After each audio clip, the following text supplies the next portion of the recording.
جی میرا ایک سوال ہے، تم بتاؤ ایک تالاب ہے، اس تالاب میں کتنے پیالے پانی کے ہوتے ہیں؟ ایک تالاب ہے، اس تالاب میں اگر دیکھ رہا ہوں کتنے پیالے پانی کے ہیں، تو تم بتاؤ کتنے پیالے پانی کے ہیں؟ ایک تالاب میں کتنے پیالے پانی کے آتے ہیں؟ اب کتنا مشکل سوال تھا۔ ایک مدرسے کا درویش کھڑا ہوا، اس نے کہا جی ہمیں یہ بتاؤ کہ جس پیالے کے پانی سے ناپنا ہے وہ پیالہ کتنا بڑا ہے؟ وہ پیالہ اگر تالاب جتنا ہے تو ایک پیالہ ہی کافی ہے، اگر آدھے تالاب جتنا ہے تو دو کافی ہیں۔ پیالے کا نام تم بتا دو، تالاب کا نام بتا دو، ہم بتا دیں کتنے پیالے آتے ہیں۔ انگریز نے کہا واقعہ تھا ان کے دماغ کو داد دینی چاہیے، ہمارے ذہن میں تو سوال کا جواب ہی نہیں ہوگا، ان کے کوئی سوال ہی نہیں ہے۔ اس نے کہا جی حضرت شیخ زکریا نے جو لکھا ہے، نبی کے روضے کے وہ ذرے جو پیغمبر کے وجود سے ملے ہیں وہ کعبہ سے بھی اعلیٰ ہے۔ تو سیف الرحمان نے کیا کہا، وہ جی اگر کعبہ سے اعلیٰ ہے تو یہ بتاؤ تم کعبہ کی طرف کیوں نہیں کعبہ کی طرف کرتے ہو اور روزے کی طرف کیوں نہیں کرتے؟ میں نے کہا اچھا تم بتا دو کعبہ اعلیٰ ہے یا عرش اعلیٰ ہے؟ غیر مقلد کہا جی عرش اعلیٰ ہے۔ تو میں نے کہا تم کعبے کی طرف کرنے کے بجائے عرش کی طرف کیوں نہیں کرتے؟ عرش کی طرف کیوں نہیں کرتے؟ میں کہتا ہوں تمہیں منہ عرش کی طرف کرنا چاہیے، اور منہ کھول کے جب تم پڑھو گے اوپر سے کعبہ گزرے وہ منہ میں بیٹ بھی ڈال دے، منہ نیچے پھر بھی نہیں کرنا، کیونکہ آدمی عظمت کے لیے کچھ قربانیاں دے دیا کرتا ہے نا۔ تو جو دلیل تم دو گے وہی دلیل ہم بھی دیں گے نا۔ ہمارے پاس تو بڑا آسان سا جواب ہے، کعبہ عبادت کا مرکز ہے اور مدینہ عقیدت کا مرکز ہے۔ مدینہ عقیدت، مولانا اکاڑوی مکہ سے مدینہ جا رہے تھے، مکہ مکرمہ سے مدینہ منورہ جا رہے تھے، اگلی سیٹ پر نوجوان بیٹھا تھا، ایک اسے وسوسے ڈال رہا تھا، ایک پچھلی سیٹ پہ بیٹھا تھا، دوسرا اسے وسوسے ڈال رہا تھا۔ وسوسے ڈالنے والے کو کیا کہتے ہیں؟ من شر الوسواس، بولیے نا من شر الوسواس۔ میں کبھی غیر مقلد سے کہتا ہوں کہ تم مجھے شاباش دو، میں نے تمہارا نام قرآن سے تلاش کر لیا ہے، نہیں بات سمجھ ہے؟ میں نے تمہارا نام قرآن سے تلاش کر تمہیں ہی ملتا تھا، میں نے دے دیے تلاش کر گئے۔ من شر الوسواس الخناس الذی یوسوس فی صدور الناس من الجنۃ والناس۔ یہ میں غلط نہیں کہتا، مجھے سعودی عرب سے لڑکے نے فون کیا، کہتے جی مولانا صاحب الجھن کا شکار ہوں۔ میں نے کہا کیا الجھن؟ کہتا ہے بے نماز تھا، دکاندار تھا، تبلیغی جماعت والے آئے، محنت کی، نمازی بنا، میں مسجد میں آیا تو میرے ساتھ غیر مقلد کھڑا ہو گیا، مجھے کہتا ہے تیری نماز نہیں ہوتی، تو رفع الیدین جو نہیں کرتا۔ میں نے کہا یا اللہ پہلے پڑھتا نہیں تھا، اب پڑھتا ہوں تو ہوتی نہیں ہے، پہلے پڑھتا نہیں تھا، پڑھتا ہوں تو ہوتی نہیں۔ دیکھ کیا تماشا بنا رکھا ہے، اللہ میں بات سمجھنے کی توفیق عطا فرمائے۔ میں پرسوں مورو ضلع نوشہر نواب شاہ مورو میں تھا، تو وہاں ایک ہم سڑک پہ رکے کھانے کے لیے، میزبان تھے، انہیں کہا پیٹرول پمپ والے کے اس کو ذرا ملے، میں ان کو ملا، وہاں تک وسوسے ڈالنے والا پہنچا تھا۔ میں نے کہا بھئی تو نے داڑھی کہاں سے رکھی ہے؟ کہتا جی میں کالج پڑھتا رہا ہوں اور تو ہمارے سرگودے کا فلاں ایم این ہے، یہ میرا کلاس فالو ہے۔ میں نے کہا داڑھی کہاں سے رکھی ہے؟ کہتے تبلیغی جماعت کی برکت سے۔ میں نے کہا ٹوپی؟ کہتے تبلیغی جماعت کی برکت سے۔ میں نے کہا تجھے کیا کہتے ہیں؟ کہتے بھی تمہاری نماز ٹھیک نہیں ہے۔ میں نے کہا انہیں کو ٹھیک نہیں، نماز تو پڑھتا ہوں نا، وہ میرے پیٹرول پمپ کے ملازم کو سمجھاؤ جو نہیں پڑھتا، جو نہیں پڑھتا اس کے بعد نہیں جائے گا، جو پڑھتا ہے اسے شک میں ڈالے گا۔ یہ کام خناس کا ہوتا ہے، یہ کام کس کا ہوتا ہے؟ جو نمازوں سے روکتا ہے اسے شیطان کہتے ہیں، جو نمازی میں شک ڈالتا ہے اسے خناس کہتے ہیں۔ اسے میں کہتا ہوں رائیگنج جانے کا ارادہ کرو، شیطان کی کمر ٹوٹ جائے گی، سرگودا آنے کا ارادہ کرو، خناس کی کمر ٹوٹ جائے گی انشاءاللہ۔ بات ٹھیک ہے غلط ہے؟ میں بات کیا سمجھا رہا تھا؟ ایک شدید ہوتا ہے، ایک اشد ہوتا ہے، ایک حبیب ہوتا ہے اور ایک بات ذہن میں ہے نا۔ میں بات یہ سمجھا رہا تھا، اللہ میں بات سمجھنے کی توفیق عطا فرمائے، اللہ میں عشق پیغمبر سمجھنے کی توفیق عطا فرمائے۔ حضرت اکاڑی فرماتے ایک آگے جا رہا ایک پیچھے، آگے والا بھی کہتا ہے کہاں جاتے ہو؟ وہ نوجوان کہنے لگا مدینہ جا رہا ہوں۔ کیوں جاتے ہو؟ کہا نبی کا روزہ ہے۔ انہوں نے کہا روزے کی نیت نہ کرنا، یہ شرک ہوگا۔ انہوں نے کہا پھر؟ انہوں نے کہا حضور کی مسجد کی نیت کرنا۔ مولانا قاری فرماتے ہیں میں نے کہا بیٹا یہ جھوٹ بولتا ہے، تو مدینے کے روزے کی نیت ہی سے جانا۔ وہ فوراً پلٹ کے کہنے لگا جی کیوں؟ مولانا قاری فرماتے ہیں میں نے پوچھا کہاں سے آیا ہے؟ انہوں نے کہا جی پنجاب سے آیا ہوں۔ فرمایا کیوں آیا ہے؟ انہوں نے کہا جی میں عمرے کے لیے۔ تو پھر میں عمرہ نہ کرتا تو کیا ہوتا؟ انہوں نے کہا جی حرم کی نماز کیسے ملتی؟ عمرہ کیا تو چلا جا۔ انہوں نے کہا جی میں نے حرم کی نمازیں پڑھنی ہے۔ مولانا فرماتے ہیں پھر انہوں نے کہا جی وہاں سے یہاں عبادت کے لیے آئے ہوں، پنجاب نماز پڑھیں تو ایک پہ ایک ملتی ہے، جماعت ہو تو 27 ملتی ہے، حرم میں آئے تو ایک پہ 1 لاکھ ملتی ہے۔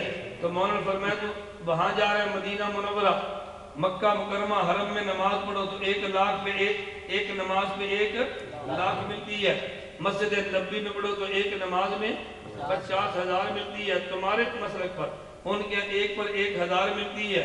میں نے کہا مدینہ منورہ میں ہم پڑھیں ہمیں 50,000 کا اجر ملے، تم پڑھو تمہیں 1,000 کا ملے، کیونکہ تمہارا نظریہ 1,000 کا ہے، ہمارا نظریہ 50,000 کا ہے۔ ہاں میں غلط نہیں کہتا، وہ 1,000 کے قائل ہے۔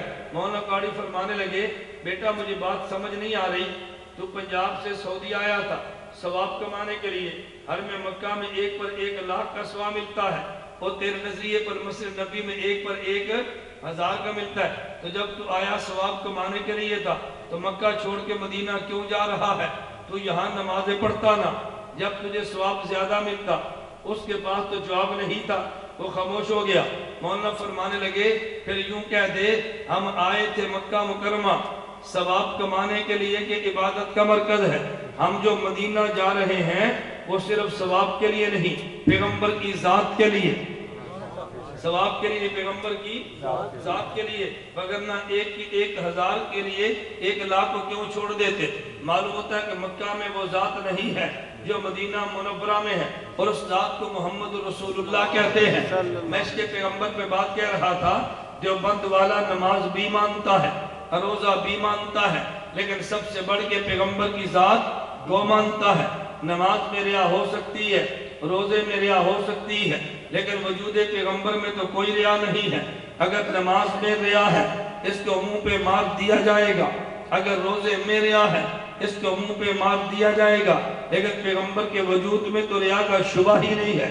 میں ایک بات اور کہتا ہوں، وجود پیغمبر تو بڑی بات ہے، میں درود پیغمبر کی بات کرتا ہوں۔ میرے شیخ زکریا رحمت اللہ علیہ نے فضائل درود پاک میں لکھا ہے، نماز میں ریا ہو جائے خدا قبول نہیں کرتے، روزے میں ریا ہو جائے خدا قبول نہیں کرتے، حج میں ریا ہو جائے خدا قبول نہیں کرتے، لیکن درود پیغمبر مبارک عمل وہ ہے اس میں ریا بھی آ جائے خدا تب بھی مسترد نہیں کرتے، خدا تب بھی مسترد نہیں کرتے۔ اس لیے کہتے ہیں دعا مانگنی ہو پہلے درود پڑھے، پھر دعا مانگے، پھر درود پڑھے۔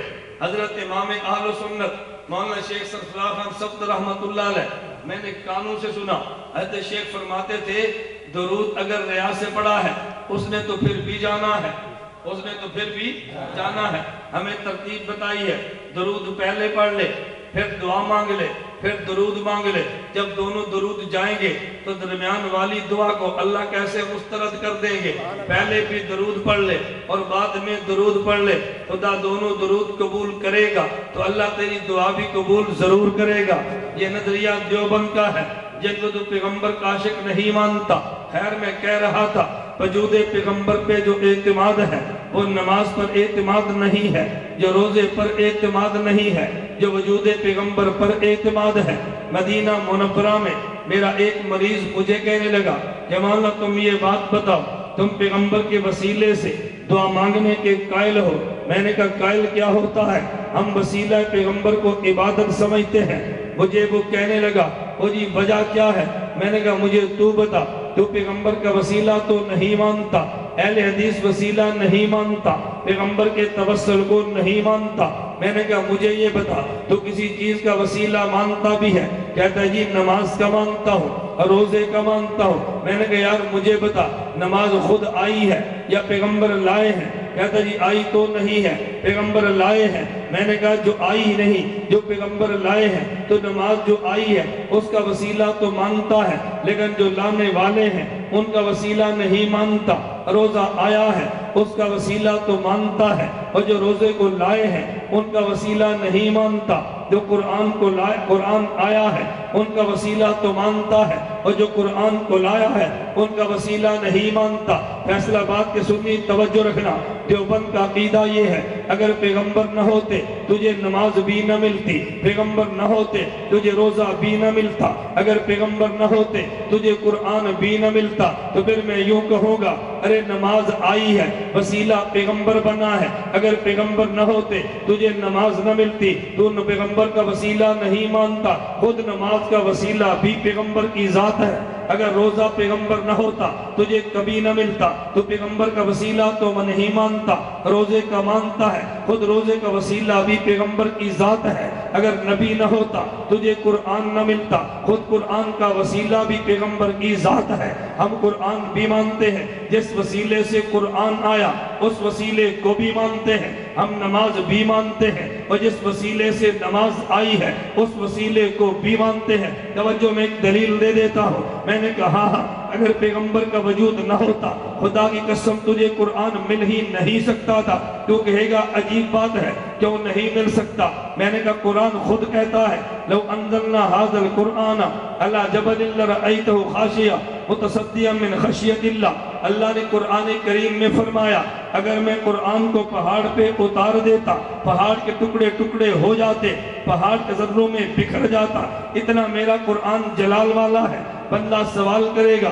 اللہ یہ بات سمجھ نہیں آتی، آپ نے کیسے فرما دی ہے؟ ہم فیصل آباد کا بچہ دیکھتے ہیں کہ جس کی عمر 9 سال ہے اس کے سینے میں قرآن نکلتا ہے۔ ہم مولانا نواز کے مدرسے کی بچی دیکھتے ہیں، بچی کی عمر 10 سال ہے، اس کے سینے میں قرآن ہے۔ ہمیں یہ بات کیسے سمجھ آئے گی؟ پہاڑ پہ قرآن اتار دیتا، پہاڑ کے ٹکڑے ٹکڑے ہو جاتے، اس بچی کے سینے کے ٹکڑے کیوں نہیں ہوتے؟ بچے کے سینے کے ٹکڑے کیوں نہیں ہوتے؟ قرآن پہ اعتراض آیا ہے تو جواب حکیم الاسلام قاری محمد طیب رحمت اللہ علیہ نے دیا ہے، دارالعلوم دیوبند کے 40 سالہ محتمم ہے، عجیب جواب دیا ہے۔ قاری طیب فرمانے لگے کہ دیکھو جب سورج نکلتا ہے اس کو دیکھے تو آنکھ نہیں ٹکتی، جب سورج نکلتا ہے اس کے سامنے بیٹھ جائے تو انسان کا وجود گرمی برداشت نہیں کر سکتا، لیکن جب رات کو چاند نکلتا ہے تو دیکھنے میں آنکھ کو مزہ آتا ہے، جب چاند نکلتا ہے تو وجود کو ٹھنڈک محسوس ہوتی ہے۔ اس کی وجہ سورج کو منیر کہتے ہیں، چاند کو مستنیر کہتے ہیں۔ سورج روشنی دیتا ہے، چاند لیتا ہے۔ جب سورج تھا تو روشنی تھی جسے ضیاء کہتے ہیں، جب چاند ہے تو چاندنی ہے جسے نور کہتے ہیں۔ جب سورج تھا تو تپش ہے، اور جب چاند ہے تو برودت ہے جسے ٹھنڈک کہتے ہیں۔ چاند لے رہا تھا، سورج دے رہا تھا، سورج جلال والا تھا، چاند جمال والا تھا۔ سورج کی روشنی میں جلال تھا، سورج کے تپش میں جلال تھا، چاند کی روشنی میں بھی جمال ہے اور چاند کی برودت میں بھی جمال ہے۔ سورج جلال والا تھا، روشنی جلال تیری آنکھ نہیں ٹھہر سکتی، سورج جلال والا تھا، تپش بھی جلال والی ہے،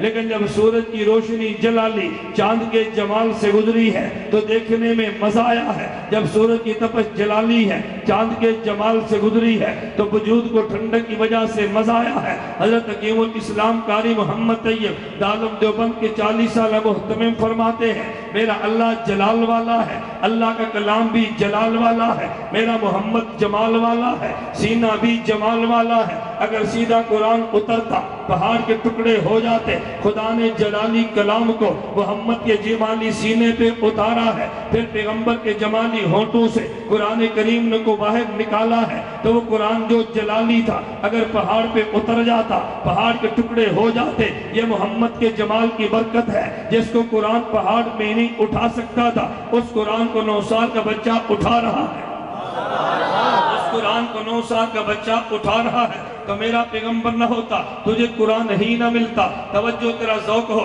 میں ایک نکتہ دینے لگا ہوں، تو نے فجر میں دیکھا ہوگا امام قرآن زور سے پڑھتا ہے، مگر عشاء میں دیکھا ہوگا امام قرآن زور سے پڑھتا ہے، اور زور عصر میں دیکھا ہوگا امام قرآن آہستہ پڑھتا ہے۔ اس کی وجہ کیا ہے؟ اللہ کی صفت جلال بھی ہے جو اصل ہے، خدا کی صفت جمال بھی ہے۔ جب اللہ کی صفت جلال بھی ہے، خدا کی صفت جمال بھی ہے، بڑا جلال میں آ جائے تو چھوٹے خاموش ہو جاتے ہیں، اور جب بڑا جمال میں آ جائے تو چھوٹے بول پڑا کرتے ہیں۔ جب سورج طلوع ہوتا ہے خدا کی صفت جلال کا ظہور ہوتا ہے تو زور میں قاری کی آواز بند ہو جاتی ہے، اور جب سورج غروب ہوتا ہے تو صفت جمال کا ظہور ہوتا ہے۔ جو خاموش زبان کو بھی زبان مل جاتی ہے، خاموش زبان کو بھی زبان مل جاتی ہے۔